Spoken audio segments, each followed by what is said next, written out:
Welcome to Work Life by Design. I'm your host, Mel Marsden. If the last few years have taught us anything, it's that change is inevitable and we no longer need to go to work to work. As a workplace dynamic strategist and the founder of Community, I draw back the curtains on my own business, the clients and projects that we deliver, along with tapping into the knowledge and insights from academics, business leaders, and champions of change. I believe that our environments have the power to positively influence our behaviour and performance, inspiring our human potential. Hello and welcome back to another episode of Work Life by Design. Now today I want to talk to you about something that I find really exciting when it comes to designing a workplace, and it's something that I think many organisations just really miss the opportunity to embrace when they're creating a workplace, and that's how you can use your space to tell your story. Now, this is one of my favorite topics, so much so that it's actually one of the chapters in my book. And what I talk about in the book is understanding what your business is about, what created it, why you launched it, what it does, how it supports people, and using all of that data, that insights, that richness from that story to help use that and communicate that through the use of your space. Now, that might sound like something that's quite difficult, or it could be quite lofty, or it's like, how do I use my space to tell a story? Well, that's what I'm going to share with you in today's episode. Now, before we get started, I want to talk a little bit about purpose. Now, I talk about purpose quite a bit, and I think it's very much a foundational platform in understanding your brand. Now, the reason I say that is because I think that everything starts with purpose. And when it comes to the context of our workplaces, I think that there's purpose in two elements, two parts to this. So the first one is, of course, purpose of your organization. What is your organization here to do? What is the impact that it's wanting to make out there in the greater world? What is the legacy that your organization wants to leave? That's the purpose. Beyond making money, what is your business here to do? The second layer of purpose when it comes to our workplaces is, what is the purpose of our workplace? Now, we've all been through, 3 years of change. We no longer are needing to go to work just because that's the only place that we can get work done. We have hybrid working, we've got remote working, we've got all this mix now of where we can work because technology has unshackled us. It's enabled us to have that freedom and that flexibility. So what is the value that our workplaces are actually contributing back to our lives? Why do I actually need to come to this physical space to work when I can just as easily sit at home on my laptop in front of my two screens where I can wear my Ugg boots and wrap myself in a nice warm blanket? Why do I need to get up, make that effort and commute into a workplace? And so I think organizations need to be asking themselves this question, because I think that our workplaces still have a very fundamental role to fill in supporting our people and instilling our brand values and communicating who we are and bringing our people together. It's just very different to what it used to look like. It's no longer the seas of workstations where everyone comes in and sits down. They're there to fulfill a different need. This is where we come together to connect, where we come to collaborate, where we come to brainstorm and work together to build those relationships. This is where we find the social capital that really holds our businesses together. This is where I can make friends with people, I can build relationships with my leaders, but also it connects me to the organization. And that is the bit that I want to talk about today. How do we create a deeper connection between our people and our organizations using our workplace? So the first thing I want to start with is by talking about brand. Now, many people, when I talk about brand, the first thing you start to think of is, I've got a brand, it's my logo, it's the suite of colors that I use to communicate my brand aesthetic. It's the stuff that I stick on top of my letterhead and I put on my website. And yes, that is one layer of brand. But when I'm talking about brand, what I'm talking about is brand experience. What is it that you want people to think of when they do business with you? What do you want them to feel? Now, brand comes after purpose. Our purpose informs our brand. And when we understand what our purpose is, that starts to set up the principles that will then talk about how we want people to feel when they do business with us. We want them to know what it's like to experience us. And that's both from a client perspective and also from an employee perspective, because what we're trying to do here is give people an understanding of what it's like to be able to do business with us. And this is where you start to get some of your first clues into how you can then create your space, because this is your opportunity to start to create something that is uniquely you. No one else has your purpose. No one else has your brand experience. No one else has the same mix of people and teams and departments and vision for the business that you as your organization does. And your space is an opportunity to start to communicate what is uniquely you and really start to think about how you want people to feel in that space.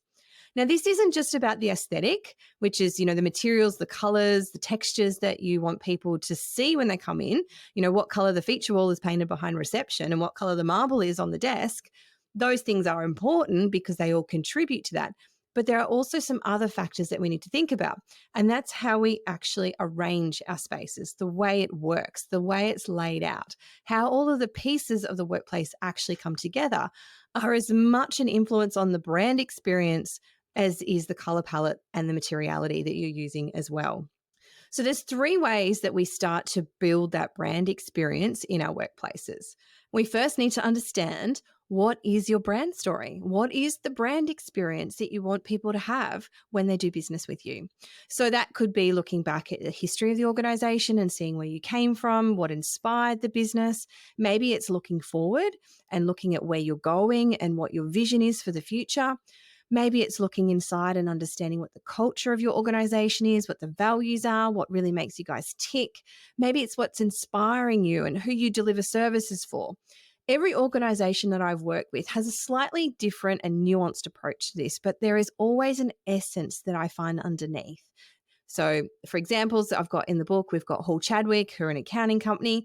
They were founded in Longreach 40 years earlier, so they have a very strong Western Queensland aesthetic, and the story of mateship and those good old-fashioned country values comes to life.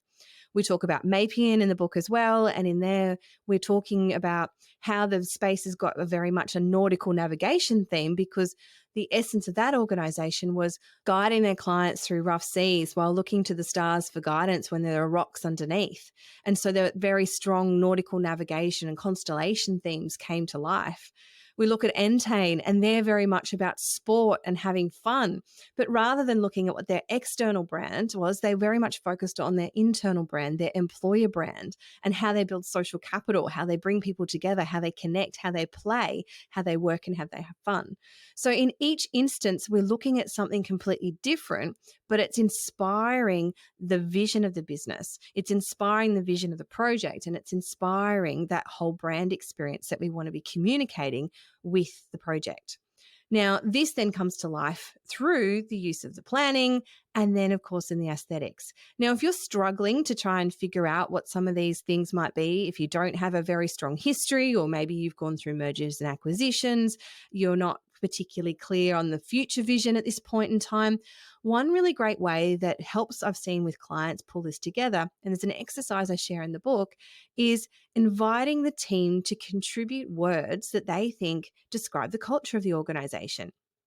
Now, what we do is we collate all of these words and we put them into a Wordle, which then highlights the word that is repeated the most. And what we start to see is some themes that begin to emerge. And sometimes we see fun, we see collaboration, we see family, we see care.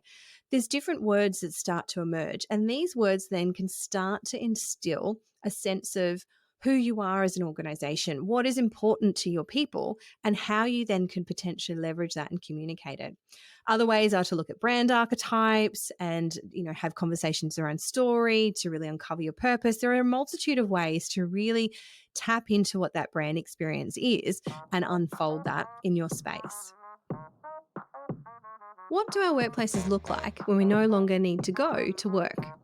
As organisations navigate a new frontier, struggling to work out what's next in today's hybrid and distributed world, how can we leverage one of our greatest assets, our workplace? My book, The Next Workplace, Designing Dynamic Environments That Inspire Human Potential, will show you how to leverage your workplace to attract and retain talent, increase employee engagement, and elevate employee experience, plus deliver bottom-line returns on your investment. The Next Workplace is the ultimate playbook. It will inspire your thinking, show you how to unlock the data in your business, provide you with the resources to build your business case with confidence, and reveal the proven frameworks and practical tools to align, enable, and inspire the human potential within your organisation. So, to grab your copy and begin to reimagine your next workplace, head over to my website, melissamarsden.com.au/book. Now, I mentioned planning, and this is the second point because often, as I said earlier, we'll skip straight to the materiality. It's what color are we going to paint the wall and what color are the tiles going to be. But we really need to think about how the space comes together. Now, spaces come together in three ways. The first one is through flow. So, how does the space come together in a sequence of activities? How do we guide our client journey through the space? How do we guide our employee journey through the space? What is that sequencing of spaces? How do we move from one place to the next? What are the activities that get invoked in each space? What are the types of behaviors that we start to see? Are we encouraging collaboration? Are we encouraging quiet individual work? Is it noisy? Is it focused? What is the arrangement of those spaces and how do you want to encourage behavior by the way that you put them together? So that is a very critical part in understanding the flow of the space in terms of how that then starts to translate into that brand experience. Do you want to have a space that's vibrant and noisy and energetic when you walk in, or do you want something that's quite conservative and tame and quiet? They are two very types of emotions that people will feel when they come into your space, and you have the opportunity to influence that by the nature of the space that you create when they enter into your workplace. The second thing we start to look at is zoning. So, zoning is all about how we arrange those spaces next to each other. We don't go and put the quiet spaces right next to the noisy spaces, despite how many times I have seen that in workplaces, because that is going to be contradictory. It's giving people mixed messages. Am I meant to be quiet here, or am I meant to be noisy? Or am I meant to be doing my focused work here? So, thinking about what is the type of behavior that you want people to elicit in different spaces, and then being very conscious about how you then arrange those spaces to support those particular types of behavior. And the last one is around the spaces that we create themselves. Now, we can change the way that people behave by the way that we change the nature of the space. And we can do that through color, we can do it through materiality, and we can do it through the furniture choices themselves.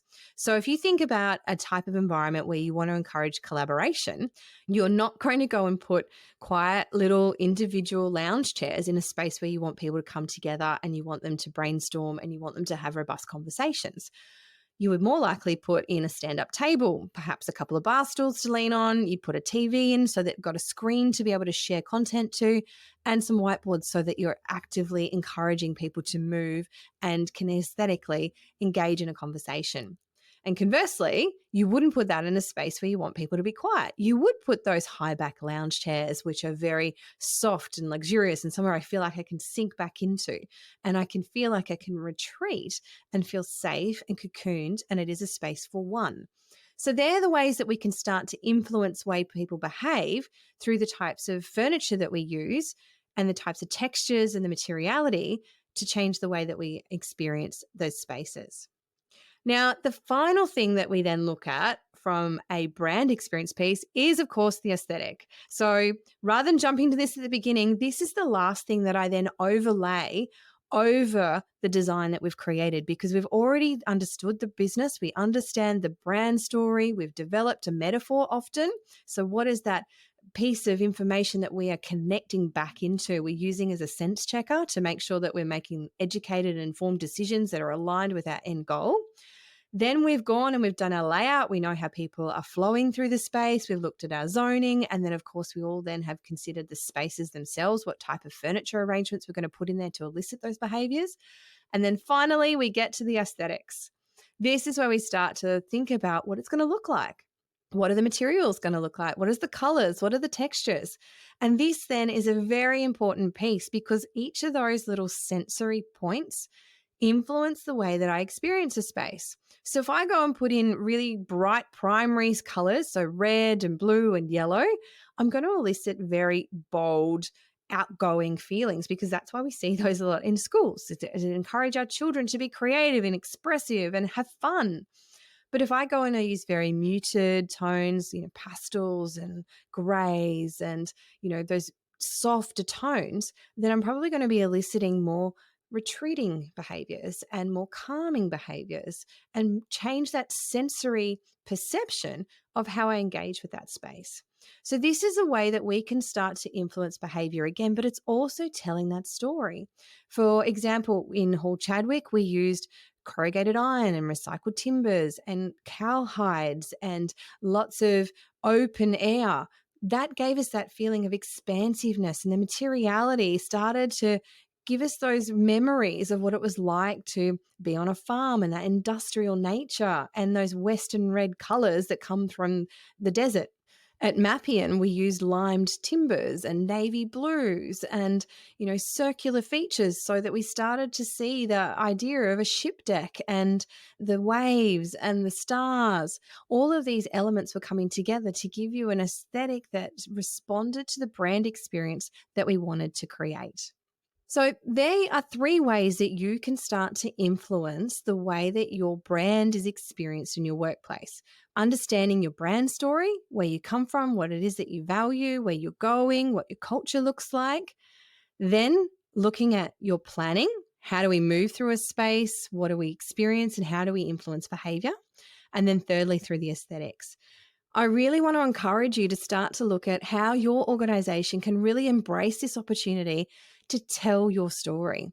This is your workplace. This is your opportunity to communicate what's unique to you and give people that first glimpse at who you are and what you're all about.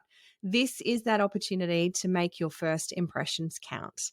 I talk about this and so much more in my book, The Next Workplace, Designing Dynamic Environments that Inspire Human Potential. So if you want to learn more about how to create a space that starts to tell your story and then all of the steps that go with that, grab a copy of my book. It's available now on my website. Head over to melissamarsden.com/book and you can grab your copy there. But until next week, I look forward to chatting with you again then.